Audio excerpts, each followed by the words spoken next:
Vous nous suivez à Kinshasa, la capitale. Mesdames et messieurs, merci de choisir Canal Congo Télévision pour vous informer. Les enseignants des 110 écoles désactivées dans la province éducationnelle de Tchangou et Kin Plateau étaient dans la rue ce lundi 25 octobre 2021 aux côtés de leurs syndicats réclamant l'amélioration de leur salaire. Ces enseignants dont les écoles répondent pourtant à tous les critères parlent d'une décision injuste. Reportage.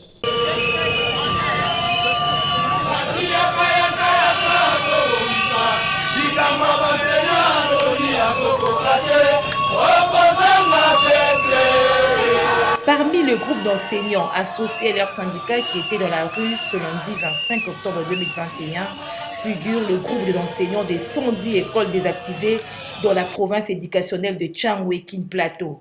Ces enseignants parlent d'une décision injuste, d'autant plus que leurs écoles répondent à tous les critères. Ils déclarent être victimes des magouilles des agents de la CECOPE qui leur auraient exigé une somme de 400 000 francs congolais, faute de quoi un mauvais rapport serait rédigé.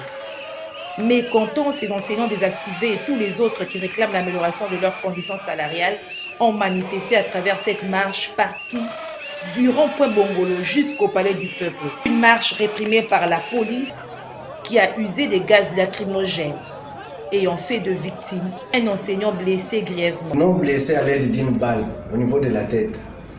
Donc j'ai commencé à saigner, c'est pourquoi ils m'ont transporté ici à l'hôpital. Mais je ne vais pas encore bien. Donc j'ai beaucoup saigné. Que cette police soit traduite en justice. Parce que c'était un droit légitime que j'étais en train de réclamer. Mais tuer pourquoi? Je n'ai pas insulté ni le ministre ni le président de la République. Ces enseignants qui jurent que sur la réactivation de leurs écoles désactivées injustement déclarent poursuivre avec leur démarche jusqu'à obtenir gain de cause. Plus de 110 écoles na Tchangou. Comment on peut politiser l'enseignement? C'est comme ça nous sommes venus dire aux autorités compétentes que va réactiver l'école na biso pour que va foutre biso mbongo na biso 4 mois. Tout ça qu'on a na belle étoile. Nos familles, bana classe na biso ba éviter sika kotanga et biso ba école o ezal diatoni ba kongati weli ba kongate. Ba école o ezal ba école oyo Mobutu atika, Kabila Laurent atika, Joseph Kabila atika et puis Félix Aye. Ce sont des écoles qui existent depuis longtemps. Ba arrêter ça. Ministre Obina biso ezal ba école fictive. Biso toyebi tout moi classe totanga ezal école fictive, c'est une école qui n'existe pas. Ezal école ezal qui existe quand na Kombo Mbongo Bimaka. Mozomo na ba sénat ba ko revendiquer. Bon ba preuve on a démontré ça. C'est comme ça nous demandons que biso toza ba école fictive. Ministre a changé et comme une école non viable. Mais monsieur les journalistes, ce qui est école est non viable. Est-ce que ça pour mes enseignants na 300 000 francs aux enseignants n'y a qu'au ton école? Et puis sachez en plus bref que c'est ce mardi 26 octobre 2021 qu'intervient la prestation de serment de la nouvelle équipe dirigeante chapeautée par Denis Kadima devant la Cour constitutionnelle. Le président sortant de la CENI, Corneille Nangaa, l'a informé ce lundi aux agents et cadres de cette institution d'appui à la démocratie à qui il a exhorté à soutenir l'équipe entrant de Denis Kadima. Nous y reviendrons. Restons dans le même chapitre pour vous dire que l'entérinement de Denis Kadima à la tête de la CENI a soulevé la levée de boucliers en République démocratique du Congo. Du côté de l'opposition, l'on parle de forcing alors que d'autres camps saluent la décision du chef de l'État Félix Antoine Tshisekedi Tshilombo. Interrogé à ce sujet, le président du parti politique l'Unité de Valeurs Michel Okongo estime que les choses doivent avancer. Il a dit au micro de Gisèle Olivier-Toko. La loi prévoit que l'élection d'un président de la CENI soit effectuée ou plutôt procédée par les confessions religieuses qui sont au nombre de 8. Et cela devait se passer par consensus. Et par consensus, ça n'a pas marché. Il fallait alors, selon la loi, selon la charte, passer par le vote. Or, le vote, ce n'était pas possible.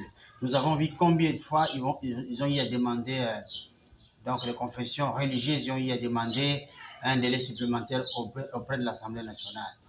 Et au finish, il fallait aller de l'avant. Parce que si on ne le faisait pas en amont et en aval, nous allions avoir les glissements, ce que le peuple ne souhaite pas. Donc je pense que c'est une bonne chose d'avancer. Quoi qu'il en soit, il faut avancer. Mais après, on verra si il y aura des conséquences à tirer. On le verra en ce moment-là. Maintenant, c'est ce qui justifie l'entérinement de Dima et tous les autres. Mais par contre, nous devons savoir que dans cette histoire, le chef de l'État a pris ses responsabilités en tant que garant de la nation, en tant que la personne qui est chargée, selon la Constitution, d'assurer le bon fonctionnement des institutions. Donc, on ne doit pas bloquer le bon fonctionnement des institutions.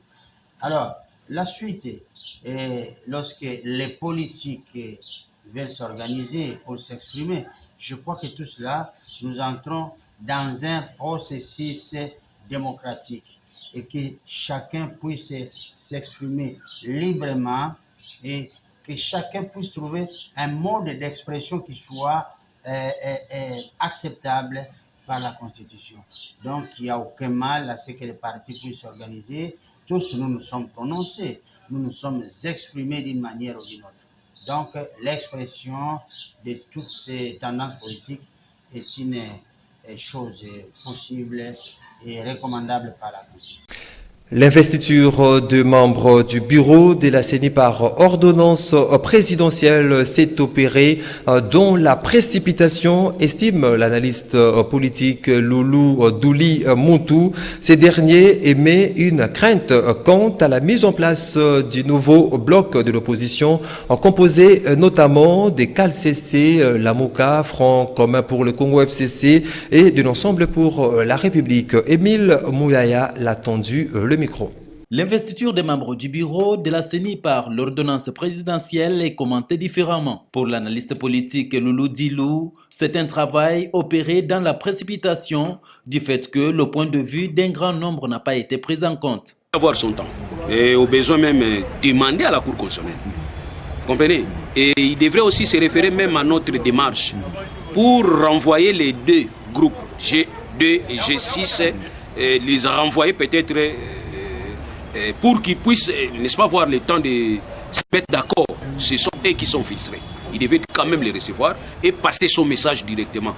Au lieu de faire ça avant de signer l'ordonnance, il devrait passer le message. Rappelez-vous que le chef d'État aussi fit un acteur politique. Il a à un certain niveau aussi été aidé par ces gens-là qu'il a refusé de recevoir aujourd'hui. Parce que quand Kaboundou disait que le CLC a donné 50% et l'IDPS a donné 50%, c'était pour faire partir Kabila. Alors aujourd'hui, Kabila parti, vous vous retrouvez au pouvoir, au lieu de comprendre qu'il faut d'abord écouter, parce que l'important, c'est d'abord écouter. Donc le chef d'État devrait d'abord écouter avant de prendre la décision. Il devrait écouter tout le monde. C'est ce qu'il a fait avant de renverser la majorité. Il a eu le temps de consulter tout le monde. Il devait faire cet exercice. En tout cas, ça n'allait rien coûter au chef de l'État. Il partage également la crainte face au nouveau bloc d'opposants au pouvoir, composé notamment de CALCC, Lamouka, FCC de Joseph Kabila, ainsi que l'Ensemble pour la République de Moïse Katumbi. Je crains que ça réussisse pour déranger le régime.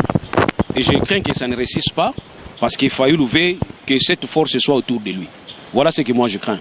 Donc si Fayoulou va comprendre que cette force ne devait pas être autour de lui, mais autour de valeurs et de principes, et qu'il puisse être clair au départ pour établir ne fût-ce qu'un accord de préaccord ou soit des accords pouvant permettre à ce que de voir dans la mesure du possible comment réellement structurer cette structure, tant mieux. Mais s'ils vont s'organiser dans ce sens, tant mieux, peut-être c'est le régime qui va être en difficulté. Mais s'ils ne s'organisent pas, ils vont faire comme ils ont fait au niveau de Genève, Genève, soit de Genève. En tout cas, nous allons connaître les mêmes devoirs, nous la population, parce que nous serons ici. Dans un tout autre chapitre, la ministre d'État de la Justice et garde des Sceaux a eu une séance de travail avec le parlementaire de la province de Haut-Tuélé et avec quelques ministres provinciaux de la Justice. La situation qui prévaut dans cette province liée au manque de magistrats pour les différentes juridictions était au menu de leur échange. Dans ces cas, nous en parlons. La ministre d'État, ministre de la Justice et garde de Sceaux, Rose Mutombo, a reçu une délégation des députés et sénateurs de la province du Haut-Uélé, conduite par l'élu de la ville d'Issiro, qui présentait la situation qui y prévaut, notamment le manque des magistrats pour les différentes juridictions. Nous sommes venus lui rapporter cette situation afin qu'elle puisse travailler avec les différents services qui sont sous sa tutelle pour mettre fin à cette situation. Et évidemment, nous avons évoqué également les dossiers de Durba. Comme vous le savez très bien, il y a eu soulèvement à Durba suite aux différentes délocalisations et démolitions qui ont eu lieu dans cette partie du pays. Il y a eu mort d'homme. Et comme Madame la ministre est chargée de la justice, il est souhaitable qu'elle soit informée afin que toutes les dispositions soient prises pour mener des enquêtes et établir des responsabilités. Ensuite, la délégation des ministres provinciaux de la justice du Maniema, du Sud Ubangi, des Maïndombe, du Kasaï central, de la Mongala et du Bas-Uélé. Le député Paulin Odiane Douné, la délégation a évoqué la situation des magistrats dans le Haut-Uélé qui ne restent plus dans la province. Les parlementaires du Haut-Uélé ont présenté à la ministre d'État, ministre de la Justice, le problème qui prévaut dans le territoire de Wamba et Ouacha. Il s'agit des étrangers qui exploitent de l'or dans cette partie de la RDC au mépris des textes légaux. Chaque ministre provincial a pu passer en revue les états des infrastructures au niveau des pouvoirs judiciaires, mais aussi au niveau des services pénitentiaires, des maisons carcérales. Il y a des défis parce que toutes ces infrastructures ont été construites depuis l'époque coloniale et qui demandent aujourd'hui une réhabilitation complète pour pouvoir faire habiter le détenu dans de bonnes conditions. La ministre d'État, Rose Mutombo, leur a promis de s'impliquer en vue de trouver une solution dans un délai raisonnable. Parlons à présent du lancement, c'est lundi 25 octobre 2021, du projet de renforcement des capacités pour la mise en œuvre du plan directeur des transports urbains de la ville-province de Kinshasa, initié par la Commission nationale de prévention routière CNPR avec l'appui de l'Agence japonaise de coopération JICA, et c'est le ministre d'État en charge des infrastructures et travaux publics Alexis Gisaro qui a officiellement procédé à l'ouverture de ces assises, comme nous dit Nancy Ileka dans cet élément. Le lancement du projet de renforcement des capacités pour la mise en œuvre du plan directeur des transports urbains de la ville de Kinshasa a eu lieu ce lundi 25 octobre. Un projet rendu possible grâce à l'appui technique de l'Agence japonaise des coopérations JICA a connu la participation de plusieurs entreprises œuvrant dans le secteur des transports, entre autres la Commission nationale de la prévention routière CNPR. S'en est suivi la présentation de ce projet pour la mise en œuvre du plan directeur des transports urbains de la ville de Kinshasa, laquelle étude a démontré qu'il n'existe qu'une couverture limitée du réseau routier opérationnel en raison du mauvais état de surface. Ajoutez à cela l'absence de feux de circulation opérationnels et le contrôle de trafic inadéquat, un phénomène qui engendre une faible performance de l'opération aux intersections. Jean-Rémy Nganga, président de la CNPR, n'a pas manqué d'exprimer sa satisfaction. Les pressions sont tout à fait positives parce que la firme japonaise JICA a toujours associé la Commission nationale de prévention routière. Et donc, en ce qui concerne les volets sécurité routière, la CNPR va pouvoir prendre part active en ce qui concerne la signalisation dans toutes ses formes. Et c'est le ministre d'État en charge des infrastructures travaux publics, Alexis Gisaro, qui a officiellement lancé le dit travaux. Dans le cadre de la coopération avec la RDC, le Japon a assuré la réalisation des principaux projets ci-après. La construction et la modernisation du pont Maréchal sur le fleuve Congo à Matadi. La construction et la modernisation du boulevard Congo-Japon à Kinshasa. L'aménagement et l'équipement de l'Institut d'enseignement médical de Kinshasa, IEMK en sigle. le projet de renforcement des capacités en maintenance routière, le projet d'électrification du boulevard Congo-Japon, le projet d'aménagement et équipement de l'Institut national de recherche biomédicale, INRB en sigle. La mise sur pied du dit projet est la bienvenue dans la mesure où il viendra résoudre tous les problèmes relatifs à la sécurité routière. Procès Matata Aponyo dans l'affaire Boukangalonzo. On en parle après l'ouverture de la première audience. L'affaire a été renvoyée à des semaines, soit le 8 novembre prochain. Motif, trouver un interprète devant permettre aux Sud-Africains responsables de la société Africom qui s'exprime en angolais de connaître les griefs qui lui sont reprochés. Suivez ce commentaire. Et ce lundi 25 octobre 2021 que la première audience du procès d'Augustin Matata Aponyo a eu lieu devant la Cour constitutionnelle. L'ancien Premier ministre et sénateur qui est soupçonné de détournement de fonds décaissés pour le projet Alonzo a comparu aux côtés d'autres prévenus, notamment l'ancien ministre délégué aux Finances Patrice Kitebi, assisté par leurs avocats. En effet, juste après l'ouverture, l'affaire a été renvoyée au 8 novembre prochain.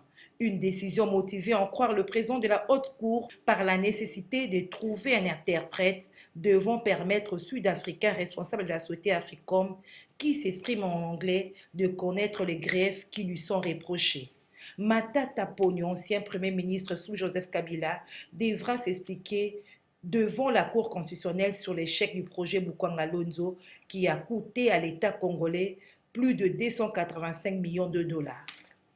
La Fédération du Mouvement de Libération du Congo, MLC Lukunga 2, a désormais une nouvelle adresse. Elle est située sur l'avenue Okito, numéro 8 du quartier Pigeon, dans la commune de Ngaliema.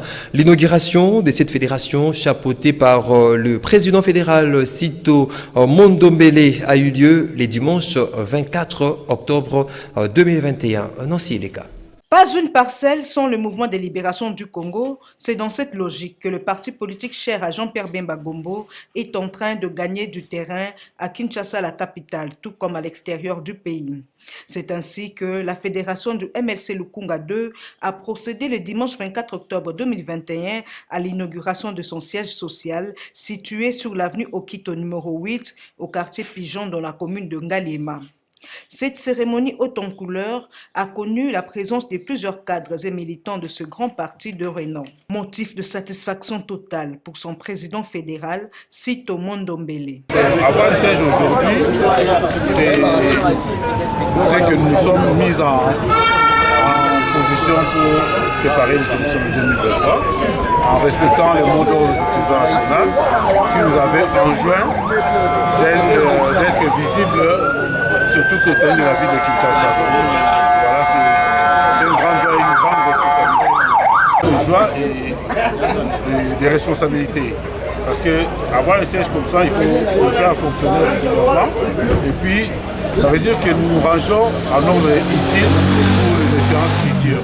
La coupure du ruban symbolique a été effectuée par le président interfédéral Valentin Guérengo. Nous sommes sur le chemin de l'accomplissement. Aujourd'hui, c'est l'occasion pour la fédération de Lukunga 2. Et comme je venais de le dire la semaine prochaine, sinon, nous allons aussi faire autant pour la fédération de Lukunga 3. L'objectif final, c'est de retrouver dans 10 sièges dans la ville de Kinshasa, patronné par une grande interfédération. Donc c'était un objectif que nous poursuivons, mais nous pensons que nous avons la conviction pour l'atteindre. Les efforts remarquables entrepris par le numéro 1 de cette fédération pour l'obtention de ce siège marquent la ferme volonté de ce leader charismatique à vouloir porter très haut l'étendard du parti.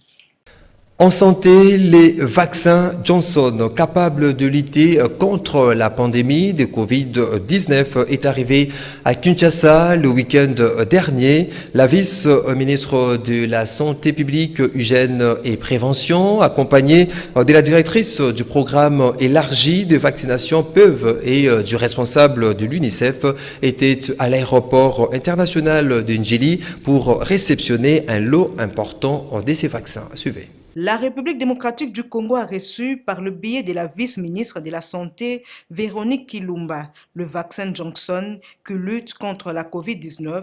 Celui-ci sera administré en une seule dose. Marguerite Massengba, qui a pris la parole au nom des partenaires, s'est exprimée en ces termes. Et vous l'avez vu, une très grande collaboration avec l'UNICEF qui est chargée des aspects logistiques et de la livraison dans les pays. Donc c'est ce cadre collaboratif vraiment qui est mis en place pour permettre de livrer les vaccins dans le pays. De son côté, Véronique Kilumba, vice-ministre de la Santé, ne cesse d'inviter la population de se faire vacciner. Nous tous, nous sommes vaccinés de pouvoir baisser les masques et de mener la vie normalement. Donc nous en appelons à la population parce que nous savons que la vaccination c'est un grand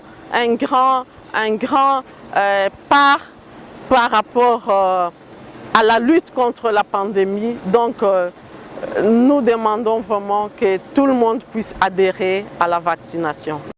Et puis, c'est SOS des habitants du quartier Pakadjouma dans la commune des Limété, victimes d'un incendie d'origine inconnue ayant consumé une cinquantaine de maisons dans une distance de 100 mètres. Ces victimes qui se retrouvent sans abri appellent à l'intervention des autorités. Reportage. C'est une cinquantaine de maisons construites soit en tôle, en carton ou en bois qui est partie en fumée sur une distance de 100 mètres ici au quartier Pakadjouma dans la commune de Limété.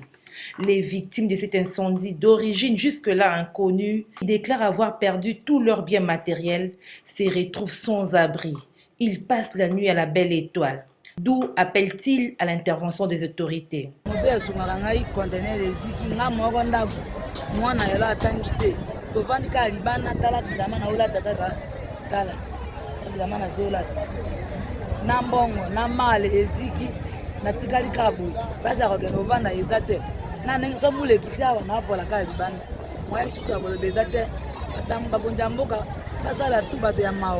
ata mwa biloko ya mwana klase basombela ngai ne puisque ata mwa muke ya koteka basunga nga po kote mosusu ya kosalela eza te bakoma ata bamoise na nzoto na ngai naoluka moise moko ya kosunga ngai nyonso nde naza ya koloba kuna akokoloba te nyonso eziki nyonso namokutelo naloba biloko nakotisaki samedi siki 450 carton ya biloko bapake ya jus biloko nyonso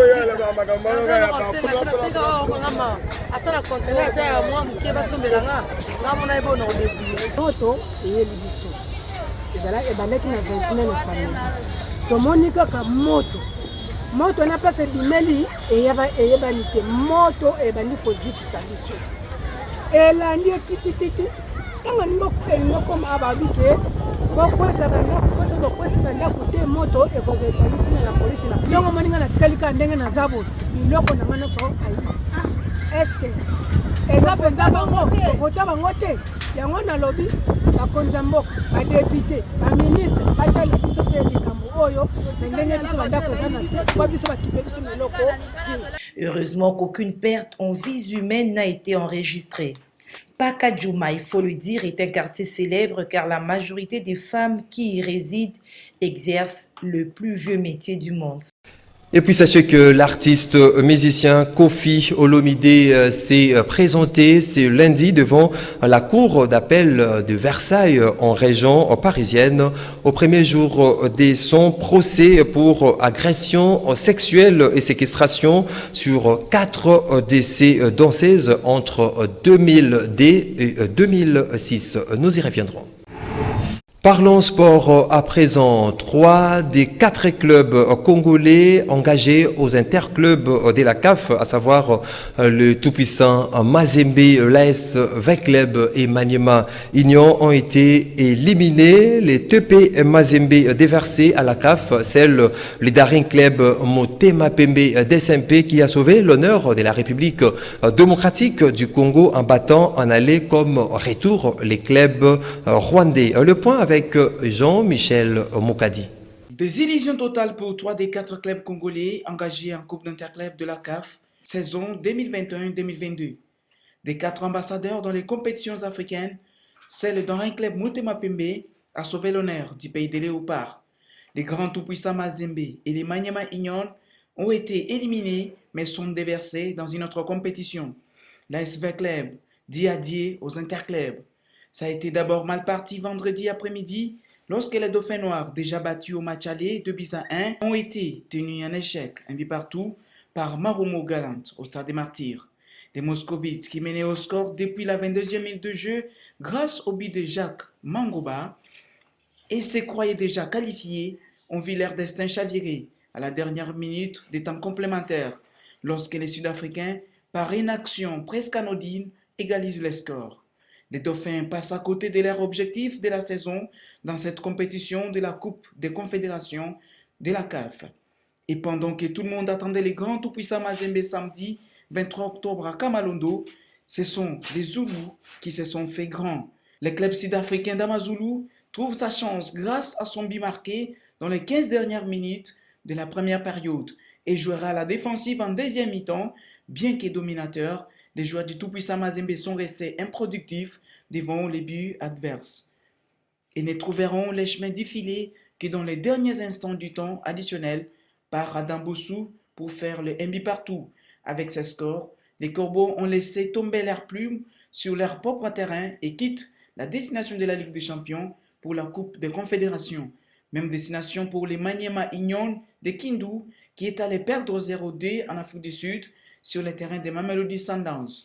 Rappelons qu'au match aller, les unionistes ont été tenus en échec par l'équipe sud-africaine sur le score de 2 buts partout au Stade des Martyrs. Pour sa part, le Daring Club Motema Pembe a réédité l'exploit du match aller sur l'AS Kigali du Rwanda au Stade des Martyrs ce dimanche 24 octobre. Les Immaculés ont validé leur billet pour les tours suivants après s'être imposés une fois de plus par 2-1. C'est Kati Katulondi qui a ouvert les scores à la 27e minute de jeu avant que les Rwandais n'égalisent à la 43e grâce à leur capitaine. Karim Kimwidi a inscrit le but victorieux du 2MP à la 48e minute de jeu. En tout, 3 clubs congolais ont été éliminés par 3 clubs sud-africains, ce qui doit éveiller la conscience des dirigeants du football congolais.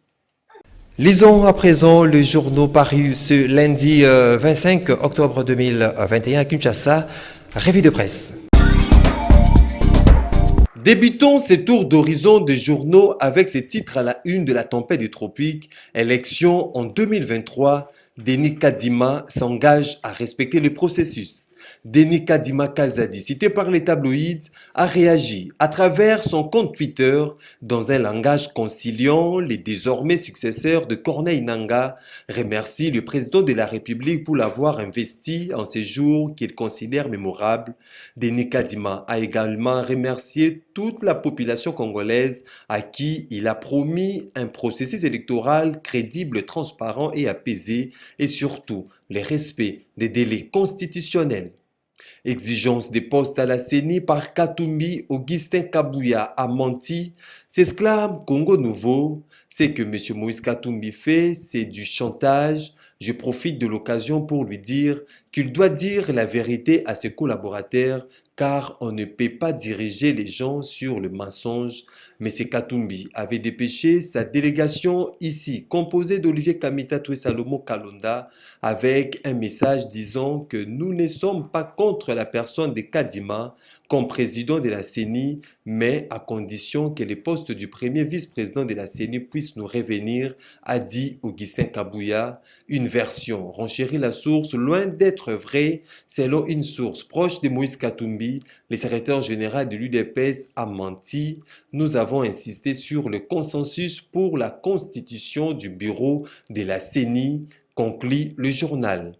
Pendant ces temps, on peut lire en manchette du quotidien Le Journal « Pêche dans les eaux namibiennes, le ministre de l'économie et de la pêche et élevage à couteau tiré ». En croire les tabloïds, chaque gouvernement congolais se conflit d'attribution entre le ministre dans les gouvernements de Warrior du Premier ministre Sam Malukonde, la pêche dans les eaux namibiennes est au centre d'un conflit latent entre le ministre de l'économie et son collègue de pêche et élevage. Ces derniers auraient écrit au Premier ministre pour s'indigner de la signature par son collègue avec la Namibie au nom du gouvernement congolais d'un accord pour l'achat d'un quota de 27 000 tonnes par la RDC en échange de plus de 7 millions de dollars américains. Grand débat qui boucle ce point de journaux renseigne à sa une RVA, le directeur général Chungo, boudé par les agents, il est incriminé d'imposer les salongos aux agents et de détourner les fonds prévus à ses travaux. Voilà tout pour cette revue de presse. Voilà qui met fin, mesdames et messieurs, à cette grande édition du journal. Merci à vous de nous avoir suivis. Au revoir.